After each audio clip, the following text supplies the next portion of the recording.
morning and praise the Lord. I'm happy to be with you. Joy, thank you for joining us for this short sermon coming from the book of Acts chapter 20 and verse 17. The topic for today is your life is your greatest sermon. Your life is your greatest sermon. This is what Acts chapter 20 verse 17 says. From Miletus he sent to Ephesus and called for the elders of the church. And when they had come to him, he said to them, "You know from the first day that I came to Asia, in what manner I always lived among you, serving the Lord with all humility, with many tears and trials, which happened to me by the plotting of the Jews.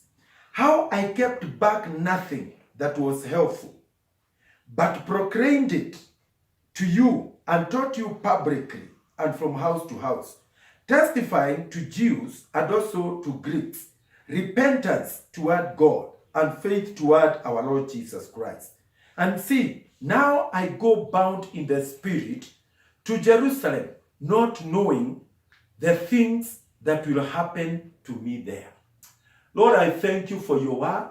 I thank you for your goodness. Thank you because you are lifting us to new levels through the power and the ministry of this word. In Jesus' name, amen. So this morning, my dear viewer, I'm bringing to you the last words of a man by the name Paul, Apostle Paul, in one of the churches called the Church of Ephesus. And these are very touching words about the life of a person. This is a life that he had lived, and it was a witness to many people. And just before he concludes, or he leaves this particular place, to be able to go back to Jerusalem, which was the headquarters of the preaching and the ministry during that time, before he leaves this church, he calls those people whom he considers to be mature. He calls those people who are more grounded in the word. The Bible calls them elders. In other words, they had become mature, grown-ups spiritually. Of course, there were many spiritual babies. And then he speaks to them. He lays bare the kind of life that he had lived when he was with them. And the big question I want to ask you this morning, what message, supposing you are to write a message about your life. Thank God that in Africa, people don't die. They will never talk about dying. People see as if they will just stay the way they are, whether young or old. But unfortunately, they die every now and then, young or old. People have always to think about the days after you have left where you are, and what can happen, and your life, and what your life preaches or talks about you. Because there is this popular saying that actions speak louder than words. Your life speaks louder than what you say. In fact, one person said, your life speaks so loudly that people cannot hear what you are saying. And then a philosopher one time asked, what would happen if those of us who are born again were not there, or if there were no preachers? And then he wondered, how would the gospel be preached? And do you know what he said?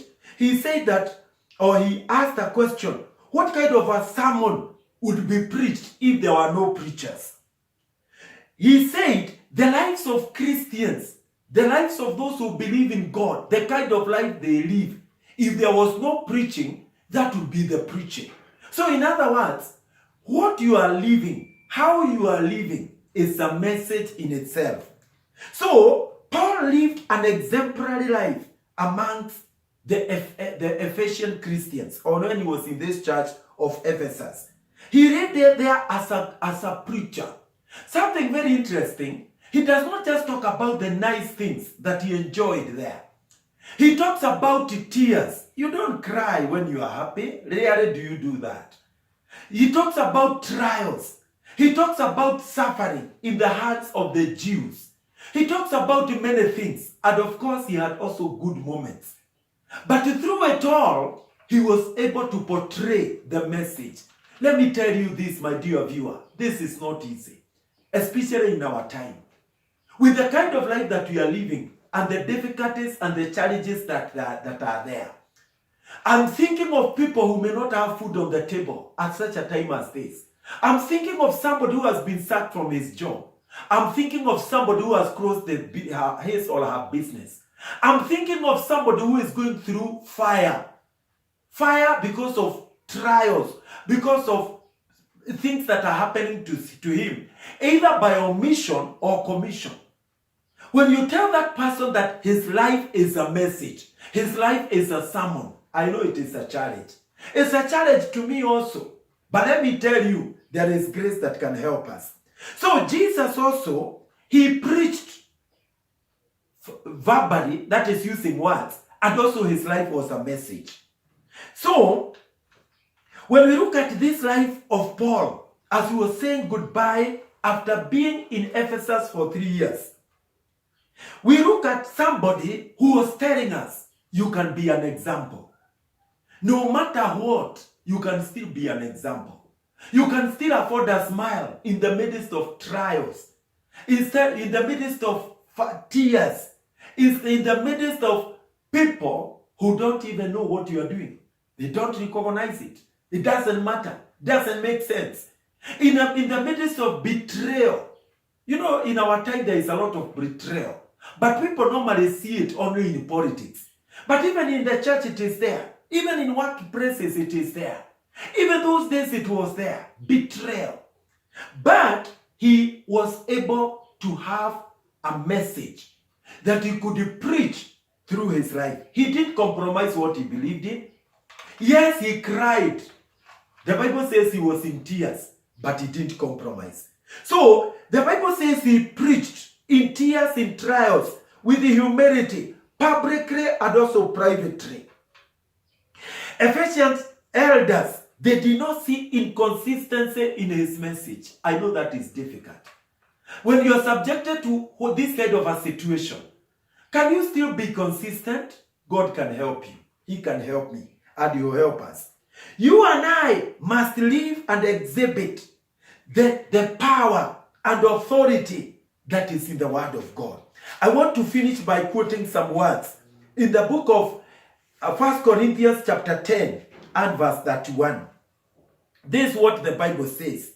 Therefore, whether you eat or drink or whatever you do, do all to the glory of God. Even if you have failed today, tomorrow you are going to make it.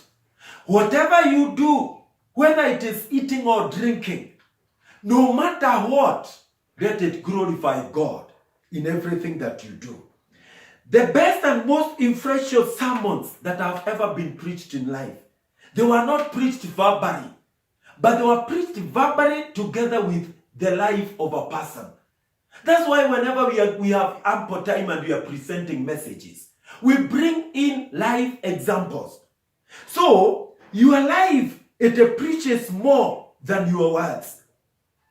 And we must allow God to transform us, to change us. It is not possible to be changed in a day. Change is a process. It is not an event. But no matter what, allow God to change you. Allow God to make you better, but not bitter every other day. There are sufficient reasons to cause you pain. But even in the midst of pain, God can still encourage you and strengthen you. So I'm praying that this morning, that your life, make it a sermon, that you'll be able to convert the lives of so many others. You may not be born again, but today you can be born again. And God can mold you into a kind of a person where you become a sermon that people are going to listen to and to see, and their lives will be changed. How is your love for the Lord? Do you talk about Jesus to others? What about sharing His word? What about your lifestyle? Does it reflect Christ? God is able to help you. May the Lord help you. Our Father, I thank you, and I pray that this day you help my viewer to be able to live a life in such a way that his or her life will be a sermon. And people are going to listen to it. They are going to hear it. And they are going to glorify your name. Even those that don't know you, they will desire to come to you and even to serve you. I give you the glory and I give you the honor. In Jesus' name. Amen. May the Lord bless you. Join us tomorrow for our Sunday service at 10 o'clock in Jesus' name. You're going to be blessed. You're going to be encouraged.